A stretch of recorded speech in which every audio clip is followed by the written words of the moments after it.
Every sensible immigration policy has two objectives.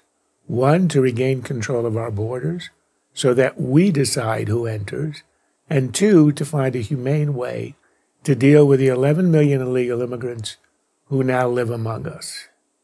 Start with the second. For both practical and moral reasons, America cannot and will not and should not expel 11 million people. That leaves us with two choices: ignore them or figure out a way to legalize them.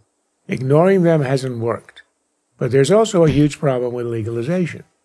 It creates an irresistible incentive for new illegal immigrants to come. We say, of course, that this will be the very last, very final, never again, we're not kidding this time, amnesty. And everyone knows it's phony. That's what was said in 1986 when we passed the Simpson-Mazzoli immigration reform. It turned out to be the largest legalization program in American history. Nearly 3 million people got permanent residency. There was no enforcement. We now have 11 million new illegal immigrants in our midst. The irony of this whole debate, which bitterly splits the country, is that there is a silver bullet that would not just solve the problem, but also create a national consensus behind it. A vast number of Americans who oppose legalization and fear new waves of immigration would change their minds if we could radically reduce new, i.e. future, illegal immigration. And we can. First, build a barrier. Call it a wall, call it a fence, call it what you will.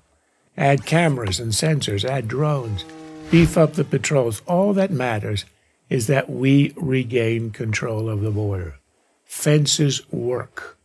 The triple fence outside San Diego led to a 90% reduction in infiltration.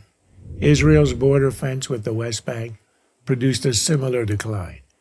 Even holier-than-thou Europeans have conceded the point. Hungary, Macedonia, Bulgaria, Austria, Greece, Spain, why even Norway have all started building border fences to stem the tide of Middle Eastern refugees. Then enforce two other measures: a national e-verify system that makes it just about impossible to work if you're here illegally, and a functioning visa tracking system, since 40% of illegal immigrants are visa overstays.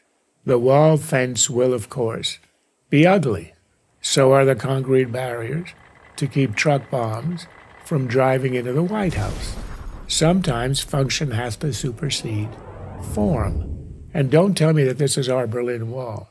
When you build a wall to keep people in, that's a prison. When you build a wall to keep people out, that's an expression of sovereignty.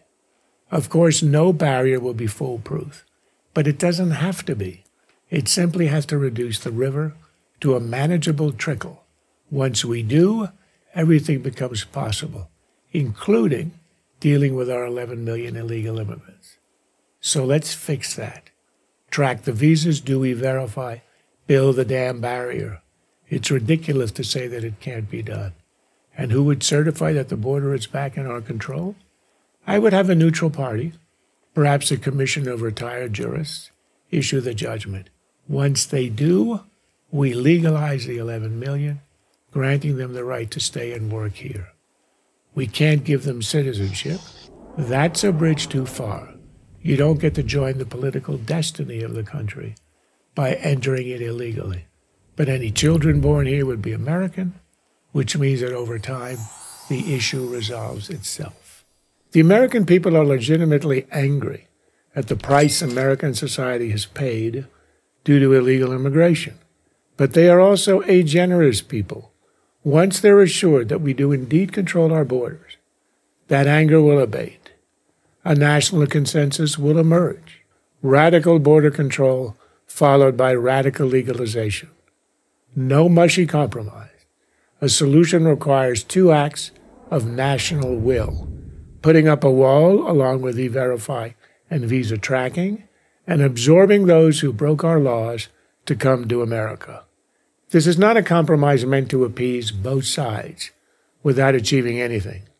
It's not some piece of hybrid legislation that arbitrarily divides illegals into those with 5-year-old roots in America and those without, or some such mischief-making nonsense. If we do it right, not only will we solve the problem, we will get it done as one nation. I'm Charles Krauthammer for Prager University.